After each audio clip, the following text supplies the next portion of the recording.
Bro, so y'all be talking about dating in Korea like it's just the most amazing thing in the world. Stop the cap. Stop the cap right now. Stop the cap. I've been to Korea. I've been all through Asia, and I'm here to tell you the truth. Straight facts. Straight with a K. All right, let's get into it. What's going on, Pookies and Raries? Welcome back to another episode of Passport Pookie's Travels, and today we're gonna be talking about none other than dating in Korea.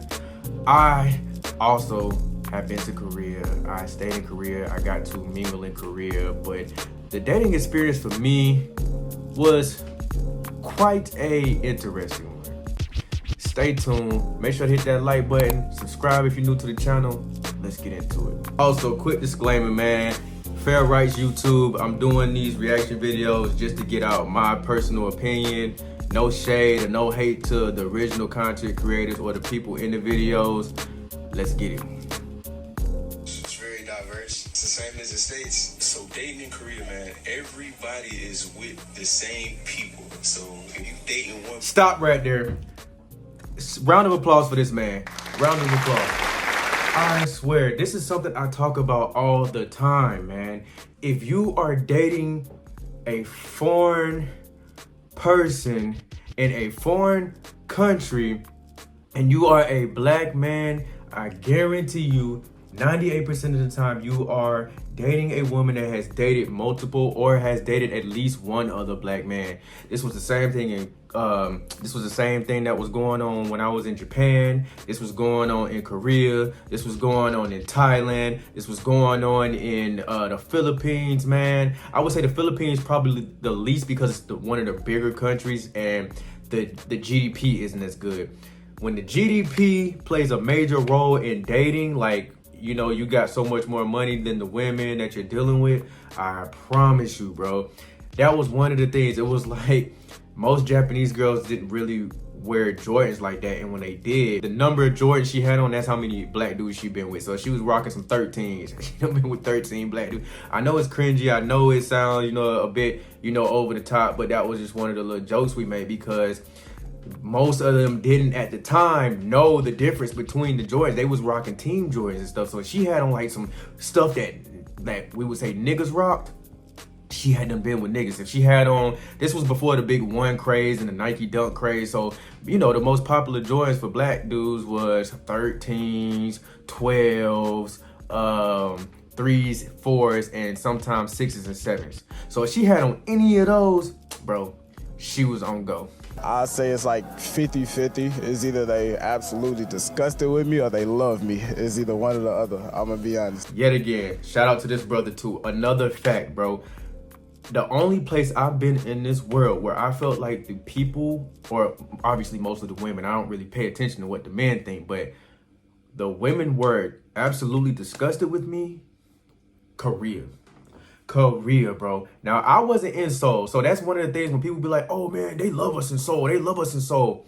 Bro, Seoul is a high tourist area and it has a military base. Anywhere where a military base is and the chicks love being in that area is a no-go for me. I know what happened to them chicks. I know what them chicks do. I know why they love it there, because American dudes are and this is just from my personal experience. So the black guys were sleeping with the chicks and then the white guys would come right behind them and marry the chicks. That's what I'm saying. Now, a lot of the white guys didn't want to mess with a Korean or a Japanese chick or, you know, a chick in Asia that dated black guys because they knew what was happening with them. That's why it was so pertinent of me when I was living in Asia to try to find women outside of the area I lived in where the base was. Because this man is spot on, bro. When in Korea, this was like my first time going to an Asian country where I wasn't living. So it was a short time. I was just going over there to take care of some work. And for the most part, I was never introduced to P4P before actually starting my career. And when I got to my career, you gotta remember, man, I'm in my late teens, going into my early 20s, and I'm hanging around all these guys in their 30s and 40s. You know what I'm saying? So the job, the job I was doing, ain't too many dudes around my age had, the qualifications for that. So I'm hanging around these older guys, and their means to success was, hey, look, we only here for 2 days. You ain't got time to be courting no chicks, so P for P is your best option. So that's how I started the game in Asia, for the most part in certain countries, right? So not inside Seoul, but in Korea, nonetheless, probably about a bullet train outside of Seoul. They were not with it, man. I'm talking about we go to the red light district and we're driving down the street. I was with two of my subordinates. So one was Mexican and Filipino, and the other one was what was Nguyen? Nguyen was Vietnamese, obviously his last name Nguyen, right? Nguyen was Vietnamese, and then I was with one of my black homeboys. He was actually from St. Thomas, right? So he was a darker skinned guy.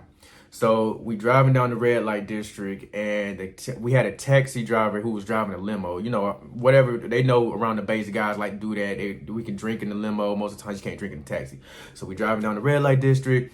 The chicks would come to the side where the two the Asian guy and the half Asian guy was, and they was blowing them kisses and all that stuff, and then man, they was looking at us like we had the damn coronavirus, bro. Like, it was like the most degrading thing ever. And then the Asian guys that was with us thought it was hilarious. Like, man, they don't want that. Man, they don't want that black. They was saying like little stuff, because in the field that I was working in, that's how we talk to each other.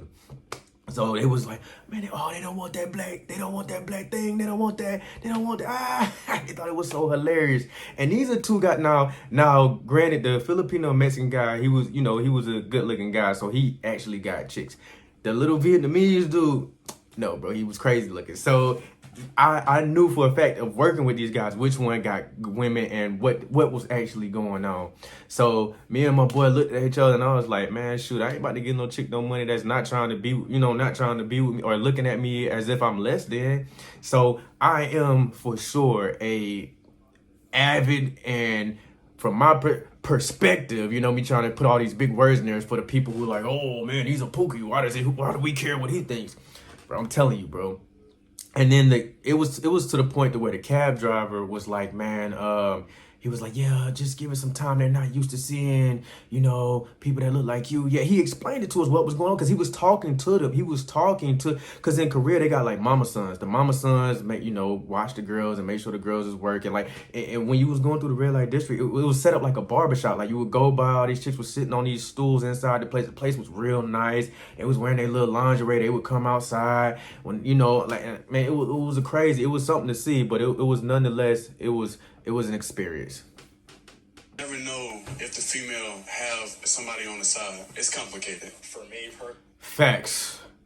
Actual factuals. And that's dating anywhere outside of your home country. You are going to be a second man, bro. I promise you. Unless you've been with this chick for years and years and years, and y'all done moved around and she ain't, got phones and stuff like that, man, you are going to be a second man, because you never know what they're talking about. But like I said, my experience in Korea was short and sweet. I didn't get to do much in there at all, but I'm telling you, as a man who's been dating overseas, if you can't speak the language, bro, just best believe you dealing with a chick who's going to have a dude in her own country, her own language, whatever you want to, however you want to put it. She's going to have one at some point, and you'll never know. He's a friend, he's a boss, he's an employee, he's a co-worker, he's whatever. What he really is knocking them draws. Personally, I've made some pretty good connections. I've had about two relationships the past 3 months. Most of the time no disrespect to Buddy that just went, but he's the type of dude who, they actively look for, because he's the type of dude that seems like he's very trusting. He's like, well, I've had 2 relationships and this, that, and third. And yeah, I bet he has, because he has a clean cut. He's clean shaven. I'm pretty sure he's probably military. He seems very smart, so he's not Navy. He's going to be like Air Force or something. And they don't go out there for that long. I think it's 3-year maximum, unless you extend again. But yeah, those are the type of guys that they're looking for. The more hip and in the swing guys who know better have a harder time, because we're not so trusting. We're not so forgiving. We're not so easily to be swindled, man. And it's guys like that I seen getting, man, I'm talking about they chicks getting they back blown out by dudes who look like me and dudes who, you know, don't look like me, man. I'm telling you, the guy who got the most attention in any of these countries in Asia that I noticed was the tall, good-looking, blonde-haired, blue-eyed white guy, bro. There's no competition with him. Because they don't go for the same type of chicks that, you know, most of the modern black men go for. Modern black men typically want something. I hear it all the time. Man, she got a body like a sister. She built like a sister. Man, she got this like a sister. We constantly reference other women from other nationalities to black women. So we want a woman with some curves. And I know not everybody, because, you know, some people are like, oh, she's fat. She's not thick. She's fat. She's this. Let's be for real, man. We all want a woman with some type of curves, whether it's top or bottom, bro. We all want a woman with some nice lips. We all want a woman with some of these features that we all know are common with black women, bro. So when it comes to that, I noticed that the white guys didn't typically go for that, but if they did, it was lethal. It was a manslaughter, bro. I mentioned the story where I was talking about Japan, and I was talking about how my boss didn't want me going out with him and my white subordinate, the dentist dude, he was in fact this man, blonde hair, blue eyes, played the guitar, could sing and shit, like Justin Timberlake or something, and he got his choice from the thick ones, the skinny ones. He was knocking down black girls, bro, which wasn't common for them. So it was like 7 times more men than there were women. So the women were able to choose from whoever they wanted to. So now you got white boys in the mix. I'm talking about out of the black men. So they, you know, you got this black man, he's 6'5". You got this black man, he's 6'1" and he's built like a football player. You got this black man, he's 5'9". He's also built, but he's good looking. So she could pick and choose who she wanted to deal with. Now you're gonna throw a white boy in the mix? Like, come on, cuff. Let's beat him up. Like interracial couples, it's mostly like Korean and white, whereas a lot of times as black people are seen as like fetishized or like a fun time, you know?